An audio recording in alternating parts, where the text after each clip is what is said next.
So welcome back to my channel mga kapreno. So nandito na naman tayo sa another vlog natin. So ang ituturo ko naman sa inyo yung basic na paglilinis ng ating rotor. So marami kasi yung hindi pa marunong na maglinis ng ating rotor, no? So napapabayaan na nila yung kanilang mga rotors.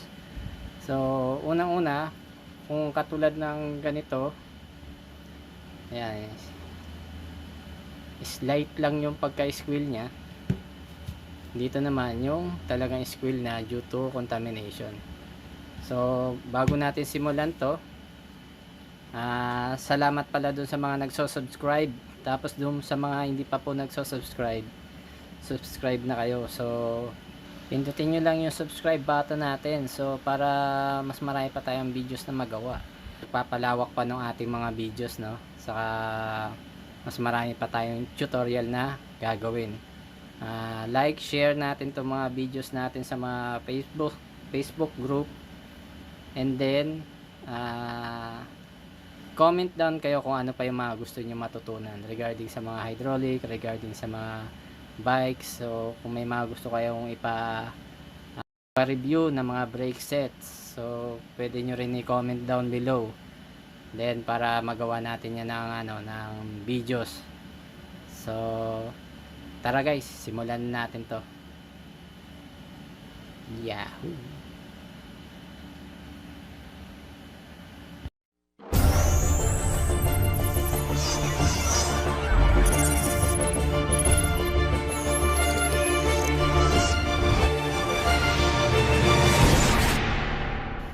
So kamusta mga kapreno? So meron tayo rito dalawang klase ng rotor na contaminated. So yung isa medyo may squill lang siya. Kung mapapansin nyo, ito medyo may mga konting spot ng oil. So gagawin natin, lilinisan natin yan. Tapos dito naman sa kabila, ito yung may leak yung caliper. So masyadong maitim yung rotor nya compare dito sa pinaka-body nya. So dapat kasi kung ano yung nandito na body nya, ito rin yung puti nya. So ang gagawin natin, maglilinis tayo. So ano ba yung ginagamit na panlinis para dito sa kumakapit naman pero may konting tunog, at yun dito naman sa contaminated na rotor na may leak yung caliper. So pag may leak yung caliper nyo, so automatic hindi na kayo maglilinis nito, ha. Dadalhin nyo na lang dito sa akin, ipapagawa nyo, papaayos yung leak, sabay na po ng linis yun, lilinisin na rin yung rotor. Then doon makikita nyo na agad na malaki na yung magiging improvement ng brake nyo. So lahat na may mga tagas na caliper dyan, so dalhin nyo lang rito para magamot na natin. So iwas sakit na ulo, iwas disgrasya. So ayun, kung malakas naman yung preno nyo, tapos may konting squill, either na talsikan ng oil or anything na makakontaminate sa kanya, WD-40, degreaser, yan. So kumakapit dito yun. So ngayon nagkakaroon ng konting medyo may squill tayo sa paginto. So medyo pangit din pakinggan pag may tumutunog. Pero kung metallic yung brake pads mo, wala na talagang solusyon doon dahil meron talaga siyang ingay. Pero kung naka resin pads ka at umiingay, so may contamination yun, ibig sabihin. Ang gagawin natin is lilihain nyo muna yung brake pads nyo. Pag okay na yung liha nya, dito ka naman sa rotor. Ang gagawin natin, maligam-gam, ayan, Joy.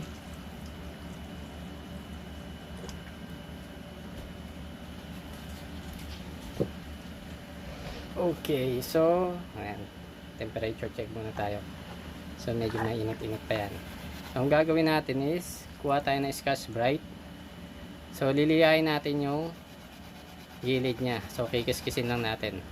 So parang naghuhugas lang tayo ng kawali.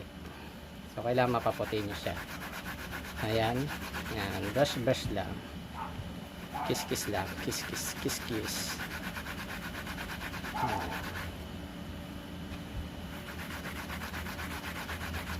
So So huwag kayong mag-alala, yung mga ganitong klase ng paglilinis sa rotor, hindi yan makaka-apekto sa yung asin magagasgasan niya totally. Pero kung halimbawa yung brakes nyo laging contaminated kasi di nyo pinapagawa yung hydraulic nyo, so yun may tendency na linis kayo ng linis, so magkakaroon ng ninipis ng ninipis, kakalinis nyo pala. So kung may sira na, dali nyo na rito para matahimik na yung buhay ng rotor nyo, so hindi na matunog. So yan. So yan, after nyan, so kabila naman.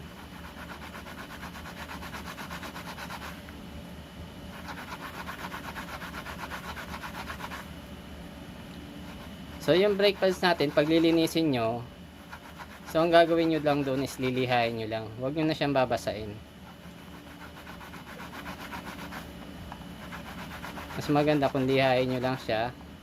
Tapos pag nag-powder yung brake pads, so yun, ikabit nyo na sa caliper nyo.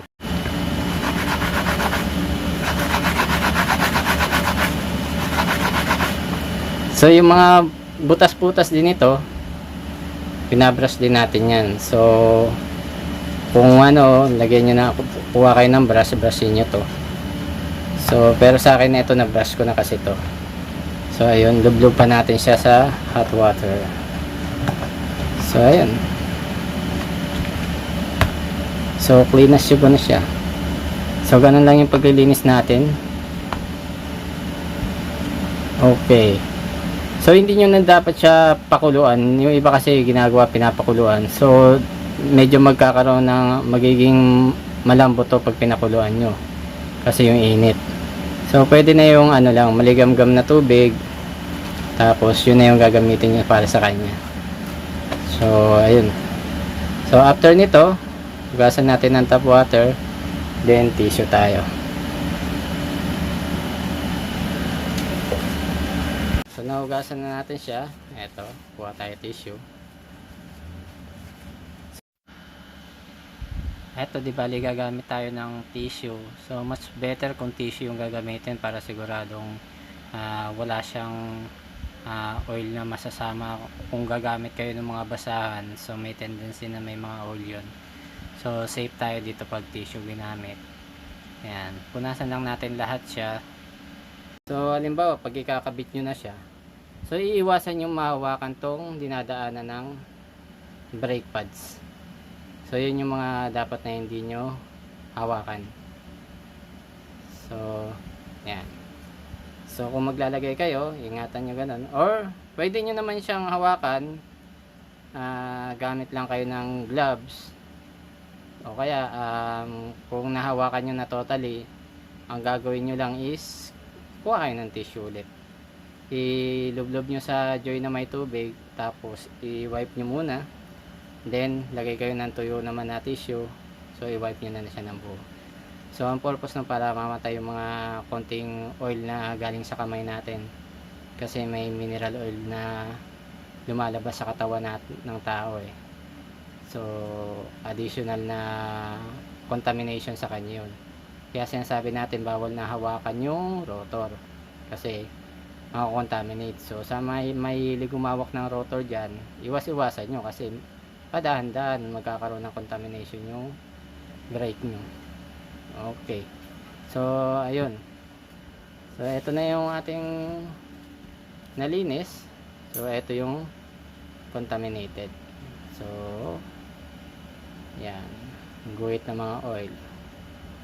Yan.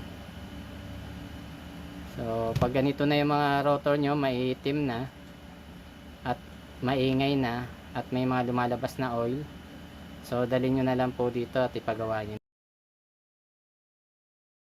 So sa mga hindi pa nakaka-subscribe, subscribe na tayo sa ating YouTube channel. So magbibigay pa ako ng marami pang mga tips regarding sa hydraulic. Tapos kung ano yung mga top 5 natin na hydraulic na medyo bagsak sa qualification natin.